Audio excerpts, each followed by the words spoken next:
Welcome to KiniNews. I'm your host, Prasad.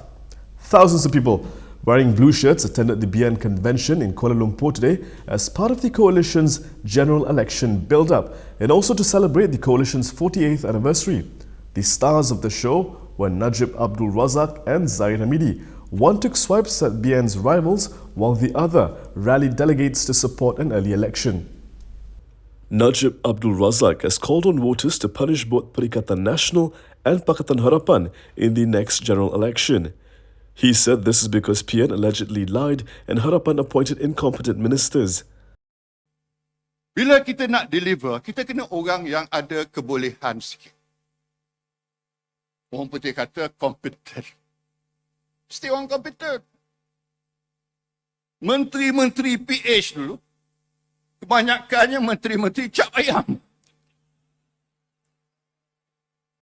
Nak kata, ialah tak kompeten satu. Tapi kadang-kadang kenyataannya bangang. Najib also criticized certain appointments under Harapan, which included Tommy Thomas as Attorney General and PKR Central Leadership Council member Latifah Koya as MACC chairperson. Najib described Tommy as a former Communist Party of Malaya leader Ching Peng's lawyer. Najib has since been convicted and slapped with a 12-year jail sentence and 210 million ringgit fine for all 7 charges related to the misappropriation of 42 million ringgit of SRC international funds. The BN leader, who is on bail pending the disposal of his appeal at the federal court, is also embroiled in another case related to the 1MDB scandal. As for PN, which landed in power after a coup under Muhyiddin Yassin, Najib argued that it should be punished for the longest MCO in the world and allegedly lied that Parliament must be suspended as part of its COVID-19 prevention efforts. However, Najib said in actual fact they had no guts to face Parliament with no majority.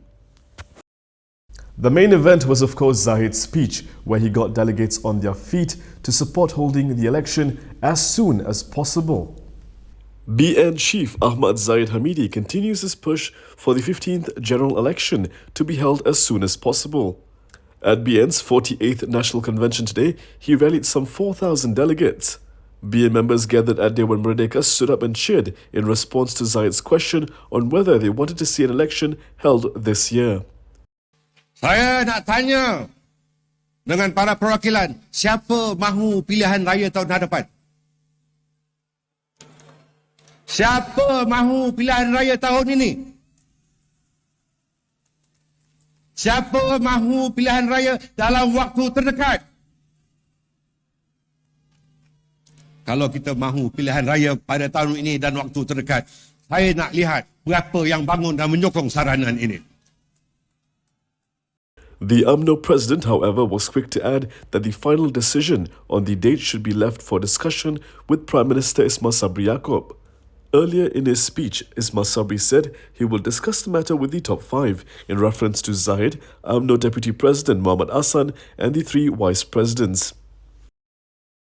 While BN leaders were showing off their leadership qualities on stage, Zahid's daughter made headlines for her views on women in politics. It was shocking to say the least, especially coming from a woman who contested for a leadership position in UMNO but lost. UMNO President Ahmad Zahid Hamidi's eldest daughter, Nurul Hidayah, believes women are not born to be leaders. She said this in an interview with the Politically Frank program under Sinar Daily, when asked for her take on women's rights and female representation in politics. She then said a man is born to be a leader. Nurul Hidayah is a member of UMNO. In 2018, she stood as a candidate for the election of Wanita UMNO's National Leadership Committee, but was unsuccessful. When asked whether she was planning to run for public office during the next general election, Nurul Hidayah said she was not, but might attempt to do so during the election after. On the relationship between her family and that of PKR President Anwar Ibrahim, Nurul Hidayah revealed that their ties had existed for a long time.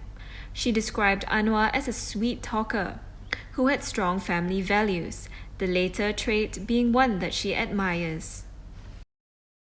Police were found to have abused their power in the gunning down of 3 men in Rawang 3 years ago. Now their families will be suing the force and the government.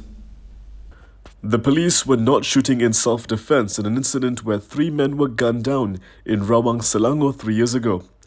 The ruling was made by the Shah Alam Coroner's Court late afternoon yesterday.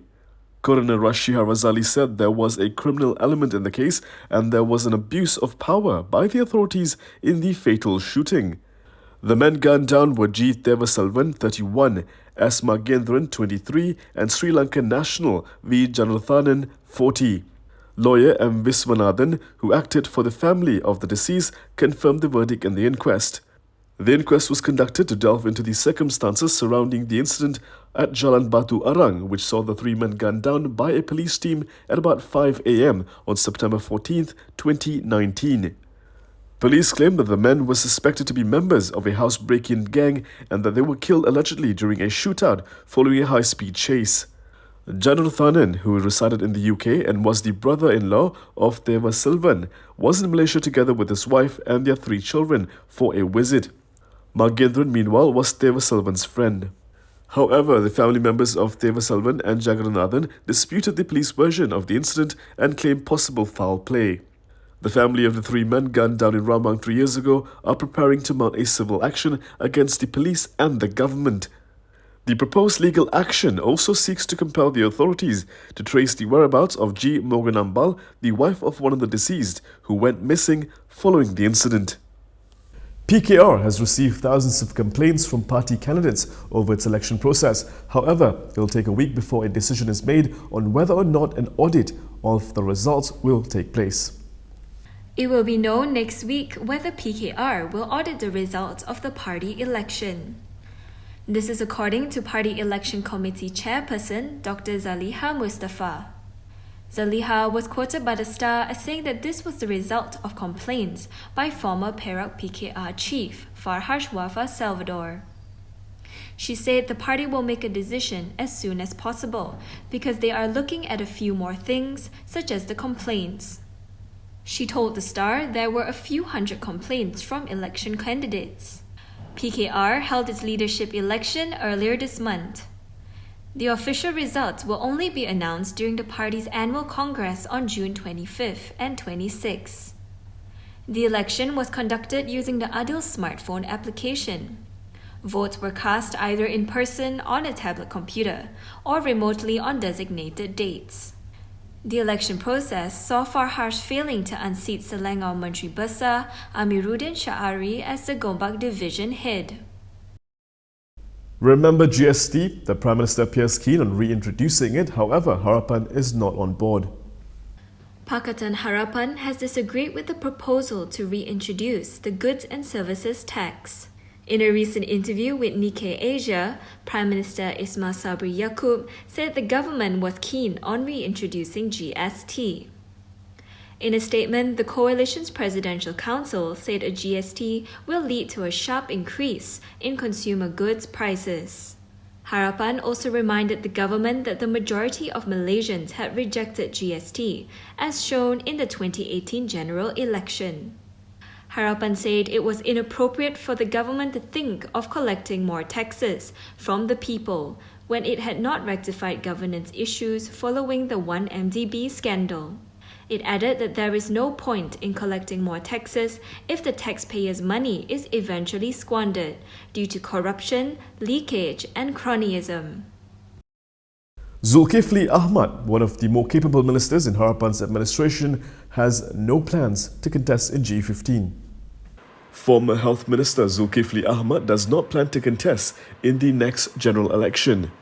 According to the Malaysian Insight, the 2-term Kuala Selangor MP from Amanah said he felt it was time for him to step aside and allow younger leaders the opportunity to take the reins. He was quoted as saying he served 2 terms in Parliament and 22 months as a minister, and he wishes he had done more. Zulkifli also said serving 2 terms is just enough for a politician. He added that there needs to be a continuous leadership change, which is missing in Malaysian politics. The 2-term limit is not necessary for younger politicians, he said, though he nevertheless encouraged them to take a break before returning to politics. Asked if he would reconsider if his party requests him to contest, the Amanah Strategy Director was adamant and said he had already told the party of his intention to move on a year ago. Instead, Zulkifli wished to groom young leaders and hoped to put an end to toxic politics in the country. And that is all from me today. For more stories, you can go to KiniTV.com. You can also follow us on Instagram, Twitter, YouTube and Facebook for the latest news updates. If you'd like to support independent media, do consider subscribing to MalaysiaKini.com. I'm Prasad, thank you for watching.